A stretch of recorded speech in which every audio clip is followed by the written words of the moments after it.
স্বাগত ডিবিসি সংবাদে। আপনাদের সাথে আছি আমি জান্নাত সাথী। এবার জানাবো খবরের বিস্তারিত। শহীদ বুদ্ধিজীবী দিবসে গভীর শ্রদ্ধা ভরে জাতির মেধাবী সন্তানদের স্মরণ করছে জাতি।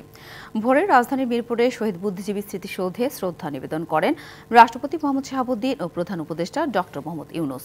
সকাল ৭টার দিকে প্রথমে রাষ্ট্রপতি ও পরে প্রধান উপদেষ্টা শ্রদ্ধা জানান। বিউগলের করুণ সুরের সঙ্গে নীরবে দাঁড়িয়ে থাকেন কিছুক্ষণ।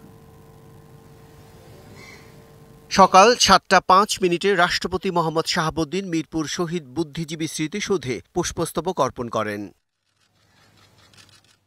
এ সময় তিনি জাতির শ্রেষ্ঠ সন্তানদের স্মৃতির প্রতি গভীর শ্রদ্ধার অংশ হিসেবে সেখানে কিছুক্ষণ নীরবে দাঁড়িয়ে থাকেন।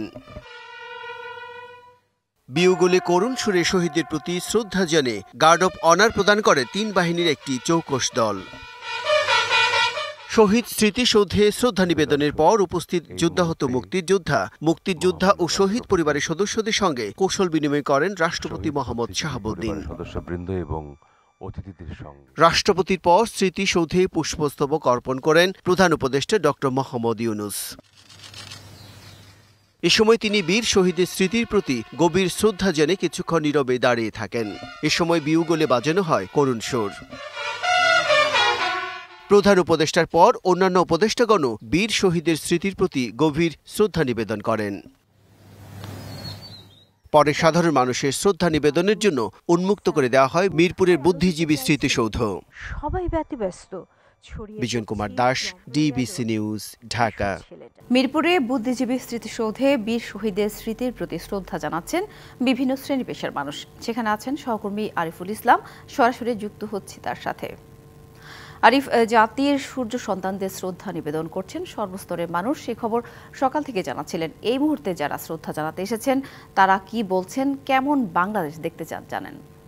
সাথে দেখুন, সকাল থেকে কিন্তু এই রাজধানীর মিরপুর শহীদ বুদ্ধিজীবী স্মৃতিসৌধে নেতাকর্মীদের সহ পাশাপাশি অন্যান্য যে নানা পেশাজীবী মানুষ রয়েছে তাদের কিন্তু ঢল নেমেছে বলা যায়। ইতিমধ্যেই বেলা বাড়ার সঙ্গে সঙ্গে কিন্তু আপনি দেখতে পাচ্ছেন যে উপস্থিতিটা কিন্তু একেবারেই দেখার মতো। কারণ হচ্ছে এই মুহূর্তে ছোট ছোট বাচ্চারাও কিন্তু এসেছেন, শিক্ষার্থী যারা কোমলমতি শিশুরাও কিন্তু এসেছেন এই বুদ্ধিজীবী কবরস্থানে স্মৃতিসৌধে শ্রদ্ধা জানাতে। আর পাশাপাশি এখানে এসেছেন গণসংহতি আন্দোলনের যিনি আছেন, নেতাকর্মী আছেন, তারাও এসেছেন। গণ অধিকার পরিষদের পক্ষ থেকেও কিন্তু আসা হয়েছে। আমি একটু এখানে যিনি আছেন তার সাথে একটু কথা বলতে চাই, জুনায়েদ সাকির সাথে একটু কথা বলতে চাই। আজকের দিনটা আপনি পরে কমেন্ট দেব, লাইভে আছেন আপনি।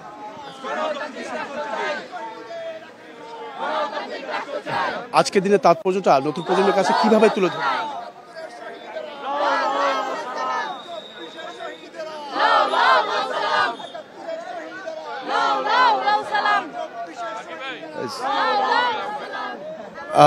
দর্শক, সাথে বিষয়টা হচ্ছে যে তিনি পরবর্তী কথা বলবেন। এছাড়াও যারা আছেন এখানে মূলত তারা যারা কথা বলছেন বা বিশেষ করে যারা নতুন এসেছেন বা নতুন প্রজন্ম যারা আসছেন এখানে, সেই ইতিহাস সম্পর্কে অনেকেই জানেন আবার অনেকেই জানেন না। তাই তারা বলছেন যে আসলে সত্যিকারের ইতিহাস কোনটা, যাতে করে ইতিহাস যাতে করে আর পরবর্তীতে বিকৃতি না ঘটে সেই বিষয়গুলো নিশ্চিত করতে হবে। এছাড়াও দেশ গড়ার কাজে শুধু রাজনৈতিক দল নয়, সকল ধরনের মানুষ একত্রিত হয়ে দেশকে এগিয়ে নিয়ে যাওয়ার জন্য আসলে কাজ করতে হবে, এই প্রত্যাশা করছেন প্রত্যেকেই। এই ছিল এখান থেকে সবশেষ সাথী। ধন্যবাদ আরিফ। শহীদদের স্বপ্ন পূরণের ধারাবাহিকতায় জুলাই গণ অভ্যুত্থান মন্তব্য করে আইন উপদেষ্টা আসিফ নজরুল বলেছেন, একটি দলের ব্যর্থতা যেন পুনরাবৃত্তি এবং রাষ্ট্র গড়ার সুযোগ নষ্ট না হয়। আর রাষ্ট্রের প্রতিটি মুক্তিযোদ্ধার মূল্যায়ন নিশ্চিতের আশ্বাস দিয়েছেন মুক্তিযুদ্ধ বিষয়ক উপদেষ্টা ফারুকী আজম। মিরপুরে শহীদ বুদ্ধিজীবী স্মৃতিসৌধে জাতির শ্রেষ্ঠ সন্তানদের শ্রদ্ধা জানিয়ে এসব কথা বলেন তারা। ৭১ মুক্তিযুদ্ধ, আমাদের শহীদ বুদ্ধিজীবীরা আছেন, মুক্তিযোদ্ধারা আছেন, ওনারা যে স্বপ্ন, যে প্রত্যয় এবং যে ভালোবাসা, দেশের প্রতি ভালোবাসা নিয়ে যে সংগ্রামে ঝাঁপিয়ে পড়েছিলেন, সেটারই কন্টিনিউয়েশন ছিল আমাদের জুলাই গণ অভ্যুত্থান। একদলীয় মানসিকতার জন্য, একটা দলের ব্যর্থতার জন্য আজকে কোনোভাবেই যেন সেই ব্যর্থতার পুনরাবৃত্তি না হয়। আমাদের তরুণদের আত্মত্যাগের বিনিময়ে রাষ্ট্র গড়ার যে দ্বিতীয় সুযোগ আমরা পেয়েছি, সেই সুযোগ যেন আমরা কোনোভাবেই নস্যাৎ না করি। মুক্তিযুদ্ধ হয়েছে জাতিগতভাবে, তারা যে অবদান কিংবা যে ত্যাগ, যে বীরত্ব মুক্তিযুদ্ধে প্রদর্শন করেছে সেটা ৭১-এর নিরিখেই নির্ণীত হবে। জনসম্পৃক্ততা থেকে সরে যাওয়ার কারণেই জনবিচ্ছিন্ন হয়ে গেছে আওয়ামী লীগ। এমন মন্তব্য করে বিএনপি মহাসচিব মির্জা ফখরুল ইসলাম আলমগীর বলেছেন, গণতন্ত্রকে হত্যা করেছে বলেই বুদ্ধিজীবী দিবসে নেই আওয়ামী লীগের অংশগ্রহণ। মিরপুরে শহীদ বুদ্ধিজীবী স্মৃতিসৌধে জাতির মেধাবী সন্তানদের শ্রদ্ধা জানিয়ে এসব কথা বলেন তিনি।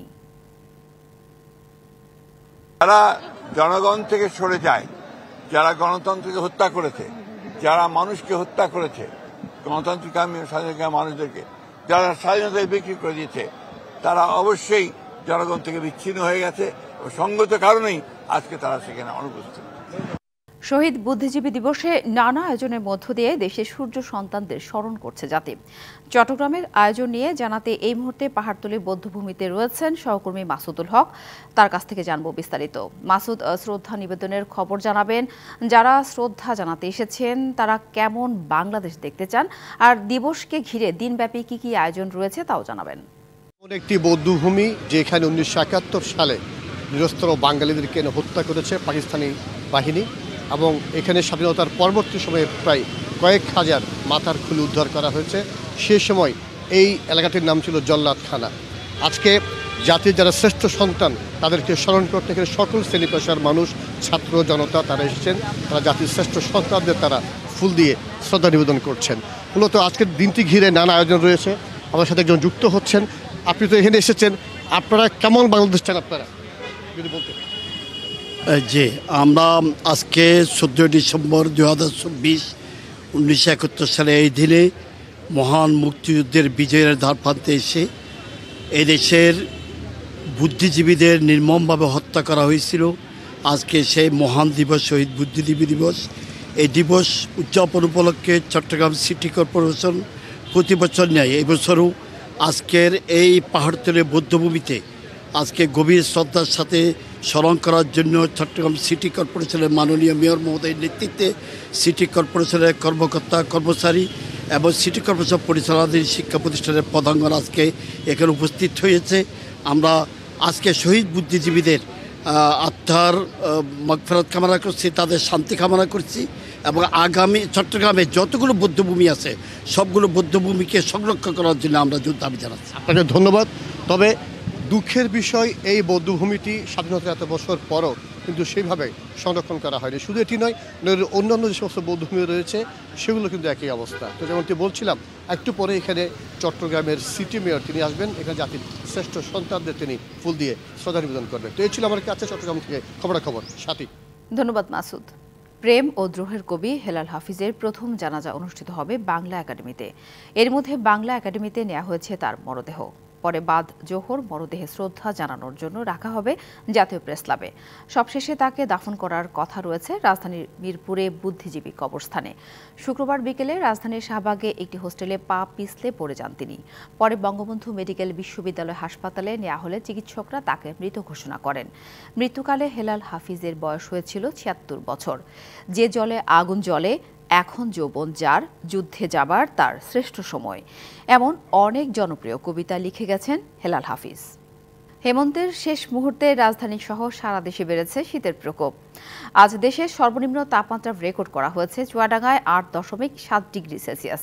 দেশের দক্ষিণ পশ্চিমের জেলা চুয়াডাঙ্গার উপর দিয়ে বয়ে যাচ্ছে মৃদু শৈত্যপ্রবাহ।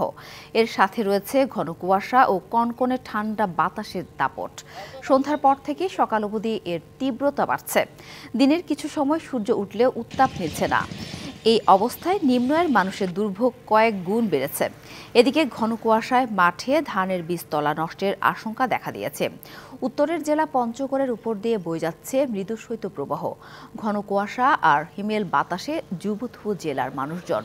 জেলায় আজ সর্বনিম্ন তাপমাত্রা রেকর্ড হয়েছে ৯.৪ ডিগ্রি সেলসিয়াস। ঠাকুরগাঁওয়েও তাপমাত্রা ক্রমাগত নিচের দিকে নামতে শুরু করেছে, যা শীতের তীব্রতা আরও বাড়িয়ে দিচ্ছে। আবারও অভিশংসন ভোটের মুখে পড়েছেন দক্ষিণ কোরিয়ার প্রেসিডেন্ট ইউন সুক ইউল। স্থানীয় সময় শনিবার প্রেসিডেন্টের অভিশংসনের জন্য দ্বিতীয়বারের মতো ভোট দেবেন দেশটির আইন প্রণেতারা। শুক্রবার পার্লামেন্টে আনুষ্ঠানিকভাবে দ্বিতীয় অভিশংসনের প্রস্তাব পেশ করেছে দেশটির ন্যাশনাল অ্যাসেম্বলি। চলতি মাসের শুরুতে হঠাৎই সামরিক আইন জারির চেষ্টা করলে ইউন সুক ইউলকে অভিশংসন করতে ভোট গ্রহণের আয়োজন করে আইন প্রণেতারা। ক্ষমতাসীন পিপলস পাওয়ার পার্টি ভোট বর্জন করায় অভিশংসন প্রচেষ্টা ব্যর্থ হয়।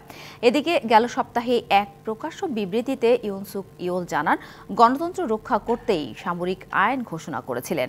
পাশাপাশি তাকে অভিশংসন করার সকল প্রচেষ্টা রুখে দেবেন বলেও অঙ্গীকার করেন। সংবাদ এই ছিল এখনকার মতো। ডিবিসি নিউজের সংবাদগুলো পড়তে ভিজিট করুন dbcnews.tv আর ভিজিট করুন ডিবিসি নিউজের ফেসবুক পেজ এবং ইউটিউব চ্যানেল। ডিবিসির সঙ্গেই থাকুন।